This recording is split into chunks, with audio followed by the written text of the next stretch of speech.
الرحمن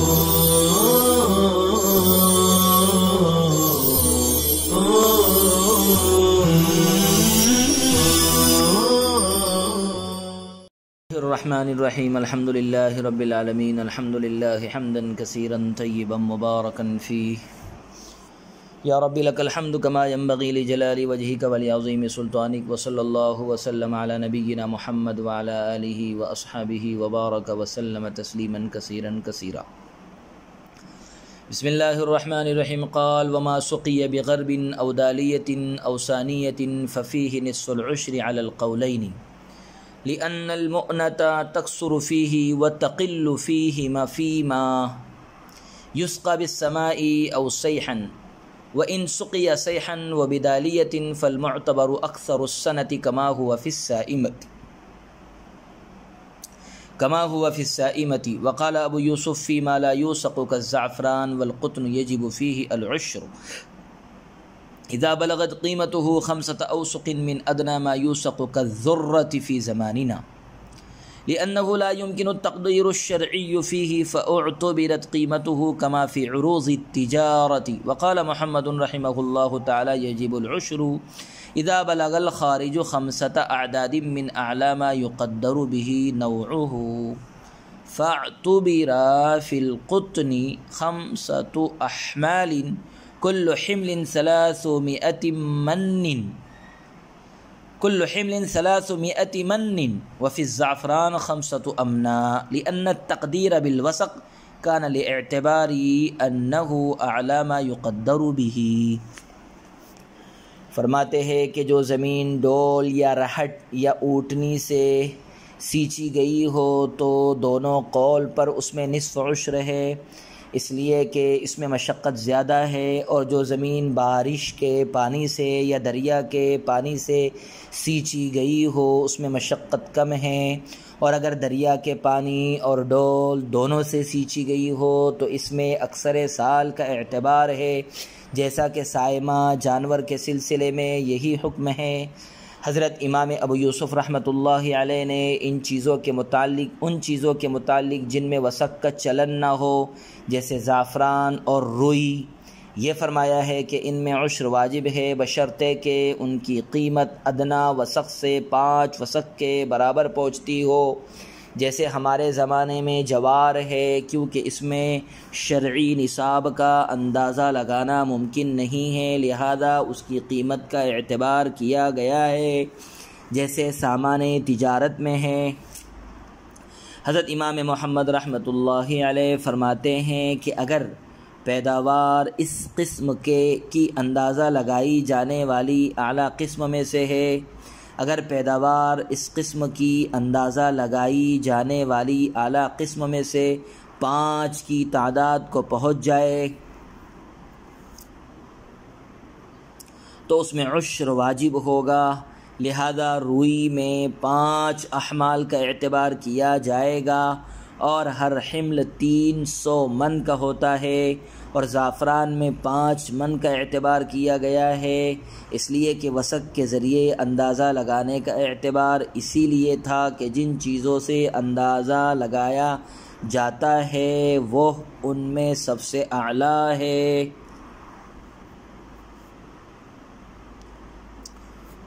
عشری اور نصف عشری زمین کا بیان. کس زمین کی پیداوار میں 10واں حصہ واجب ہوگا اور کس زمین کی پیداوار میں نصف عشر یعنی 20واں حصہ واجب ہوگا.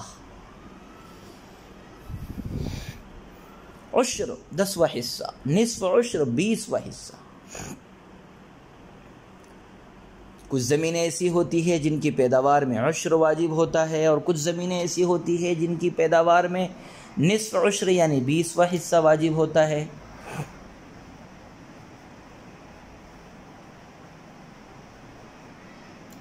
اوپر کی عبارت میں 2-3 لفظ قابل توجہ ہے، اس لیے آپ بھی ان پر تھوڑی سی توجہ دے دیجئے. غربن اس کے معنی ہے بڑا ڈول، دالیتن اس کے معنی ہے راہٹ، یعنی وہ چیز جس پر بہت سارے ڈول وغیرہ باندھ دیے جاتے ہیں، اور پھر بیل یا دوسرا کوئی جانور اسے گھماتا ہے اور اس کے ذریعے کھیتوں اور باغوں کی سینچائی ہوتی ہے۔ ثانیہ یہ ساقیہ کا مترادف ہے اور اس کے معنی ہے سینچائی کرنے والی اونٹنی۔ عبارت میں بیان کردہ مسئلے کا حاصل یہ ہے کہ وہ کھیت اور وہ زمین جسے بڑے ڈول یا رہٹ یا اونٹنی وغیرہ کے ذریعے سیراب کر کے اس میں سے کچھ اگایا جائے تو اس کی پیداوار میں امام صاحب اور حضرات صاحبین دونوں کے یہاں نصف عشر واجب ہے۔ خود اپنی کوشش سے سیراب کیا زمین کو، کنویں کے پانی سے، بورویل کے پانی سے، ندی کے پانی سے، مشین لگا کر موٹر لگا کر سیراب کیا ہے تو یہاں نصف عشر یعنی 20واں حصہ، پیداوار کا 20واں حصہ واجب ہے۔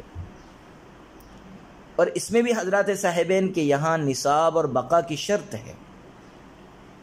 ما قبل والا اختلاف، جبکہ امام صاحب کے یہاں کسی چیز کی کوئی شرط نہیں ہے۔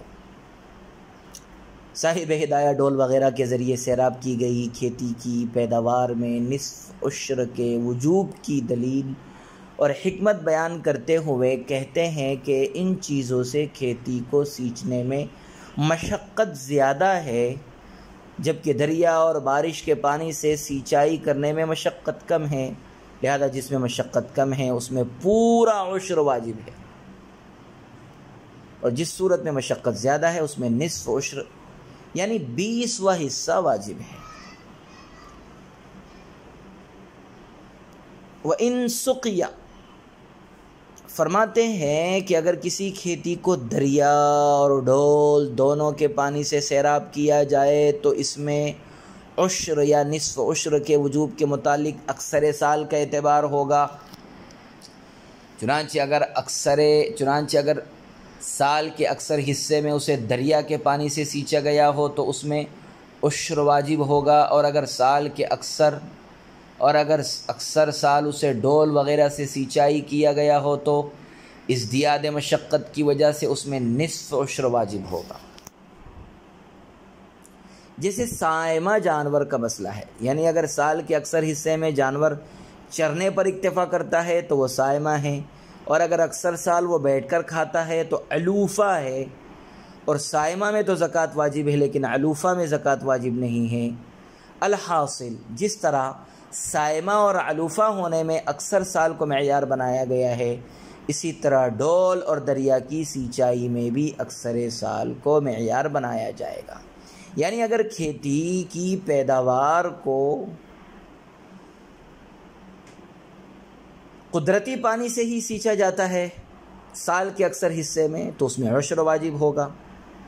اور پیداوار کو اور کھیتی کو سال کا اکثر حصہ اپنے ذاتی پانی سے یا اپنے کوشش کے ذریعے سے سینچائی کر کے سینچا جاتا ہے تو اس میں پھر نصف عشر واجب ہوگا۔ جیسے کیلا، اس کی جو پیداوار ہوتی ہے، اس کی جو کھیتی ہوتی ہے، اس میں سال کا اکثر حصہ اپنے ذاتی پانی سے مشقت کے ساتھ میں اس کھیتی کی سینچائی کی جاتی ہے، لہذا اس میں نصف عشر واجب ہوگا۔ اور اس کے علاوہ جیسے روئی کی کھیتی ہوتی ہے، جوار کی کھیتی ہوتی ہے، یہ کھیتی قدرتی پانی سے ہی اگاتی ہے، لہذا اس میں عشر واجب ہوگا۔ تشبیہ بڑی اچھی دی ہے سائمہ جانور کے ساتھ میں، یعنی اگر سال کے اکثر حصے میں جانور چرنے پر اکتفا کرتا ہے تو وہ سائمہ ہے، اور اگر سال کا اکثر حصہ وہ بیٹھ کر کے کھاتا ہے تو علوفہ ہے، اور سائمہ میں تو زکوٰۃ واجب ہے لیکن علوفہ میں زکوٰۃ واجب نہیں ہے۔ الحاصل جس طرح سائمہ اور علوفہ ہونے میں اکثر سال کو معیار بنایا گیا ہے، اسی طرح ڈول اور دریا کی سینچائی میں بھی اکثر سال کو معیار بنایا جائے گا۔ وقال ابو یوسف رحمہ اللہ تعالیٰ، اس کا حاصل یہ ہے کہ زمین کی پیداوار میں عشر یا نصف عشر واجب ہونے کے لیے حضرات صاحبین کے یہاں پیداوار کا 5 وسق تک ہونا ضروری ہے۔ یہ شرط تو ان چیزوں میں چل جائے گی جن میں وسق کے ذریعے ناپ تول ہوتی ہے، مگر وہ چیزیں جن میں وسق کے ذریعے کاروبار نہیں ہوتا ان میں کیا ہوگا؟ کیا صاحبین کے یہاں ان میں عشر نہیں واجب ہوگا؟ اسی وہم کو دور کرتے ہوئے صاحب ہدایہ حضرت امام ابی یوسف کا یہ قول نقل کر رہے ہیں کہ اگر کھیت سے غیر وسقی چیزیں جن کو وسق کے ذریعے ناپا اور تولا نہیں جاتا ہے، غیر وسقی چیزیں مثلا زعفران اور روئی وغیرہ کی قیمت ادنا وسق سے 5 وسق جوار کی قیمت کو پہنچ جاتی ہے تو پھر اس میں عشر واجب ہوگا،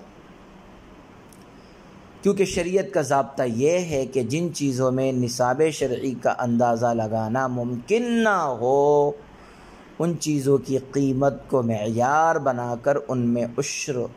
وغیرہ واجب کیا جاتا ہے۔ اگر کھیت سے غیر وسقی چیزیں مثلا زعفران اور روئی وغیرہ کی قیمت ادنا وسق سے 5 وسق جوار کی قیمت کو پہنچ جاتی ہے تو پھر اس میں عشر واجب ہوگا، کیونکہ شریعت کا ضابطہ یہ ہے کہ جن چیزوں میں نصاب شرعی کا اندازہ لگانا ممکن نہ ہو ان چیزوں کی قیمت کو معیار بنا کر ان میں عشر وغیرہ واجب کیا جاتا ہے۔ مثلا سامان تجارت ہے کہ اس میں نصاب شرعی کا اندازہ ممکن نہیں ہے، اس لیے اس میں قیمت کو معیار بنا کر یہ حکم دیا گیا ہے کہ اگر اس سامان کی قیمت 200 درہم کے برابر ہو تو اس میں زکوٰۃ واجب ہے۔ وقال محمد رحمہ اللہ تعالی،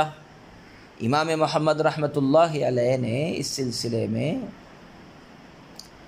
یہ فرمایا ہے، یا امام محمد رحمۃ اللہ علیہ کا اس سلسلے میں یہ قول ہے کہ جس طرح کیل کی جانے والی چیزوں میں کیلی چیزوں میں اندازے کا سب سے بڑا اور اعلیٰ معیار وسق ہے اور وسق ہی سے ان چیزوں میں نصاب کا اندازہ لگایا جاتا ہے، اسی طرح غیر وسقی چیزوں میں جس چیز میں اندازے کا جو سب سے اعلیٰ معیار ہوگا اسی کے ذریعے اس چیز میں نصاب کا اندازہ لگایا جائے گا۔ جس طرح کیلی چیزوں میں اندازے کا سب سے بڑا اور اعلیٰ معیار وسق ہے اور وسق ہی سے ان چیزوں میں نصاب کا اندازہ لگایا جاتا ہے، اسی طرح غیر وسقی چیزوں میں جس چیز میں اندازے کا جو سب سے اعلیٰ معیار ہوگا اسی کے ذریعے اس چیز میں نصاب کا اندازہ لگایا جائے گا۔ اور چونکہ روئی میں اندازے کا سب سے بڑا معیار حمل یعنی ایک اونٹ کا بوجھ ہے، اس لیے اگر روئی کی مجموعی پیداوار 4 حمل ہو تو پھر اس میں عشر واجب ہوگا ورنہ نہیں۔ اور آپ کو معلوم ہونا چاہیے کہ ہر حمل 300 من کا ہوتا ہے، اس اعتبار سے روئی میں نصاب کی مقدار 1500 من ہوگی۔